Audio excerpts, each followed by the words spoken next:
नमस्कार. माझे नाव कांचन दत्तात्रय जोशी. मी आता 7वी मध्ये शिकत असून मी आज आपल्यासमोर प्रजासत्ताक दिनाविषयी 2 शब्द सांगणार आहे. ते तुम्ही शांततेने ऐकावे. उत्सव 3 रंगांचा, आभाळी आज सजला. अरे उत्सव 3 रंगांचा, आभाळी आज सजला. नतमस्तक त्या सर्वांना ज्यांनी भारत देश घडविला. नतमस्तक त्या सर्वांना ज्यांनी भारत देश घडविला.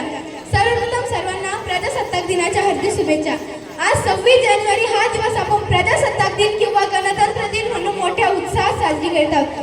हा दिवस प्रत्येक भारतीयासाठी आनंदाचा, उत्साहाचा व सन्मानाचा दिवस आहे. आपल्या भारताला 15 ऑगस्ट 1947 रोजी स्वातंत्र्य मिळाले, पण त्या स्वातंत्र्याला आकार मात्र 26 जानेवारी 1950 रोजी मिळाला, कारण या दिवशी संविधान अंमलात आले. आपला भारत देश एक मोठे लोकशाही राज्य आहे. भारताच्या घटनेनुसार 26 जानेवारी 1950 पासून प्रजेची सत्ता सुरू झाली. आपल्या भारताचे संविधान हे सर्वात मोठे लिखित संविधान आहे. या दिवशी राजधानी नवी दिल्ली येथे भव्य कार्यक्रम आयोजित केला जातो. राष्ट्रपती ध्वजारोहण करतात व 21 तोफांची सलामी दिली जाते.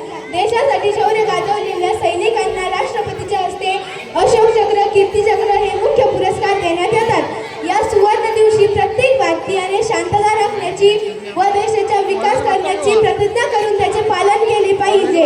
ना जातीसाठी लढले, ना धर्मासाठी लढले. अरे ना जातीसाठी लढले, ना धर्मासाठी लढले. शूर भारतीय वीर फक्त देशासाठी लढले. शूर भारतीय वीर फक्त देशासाठी लढले. जय हिंद, जय महाराष्ट्र.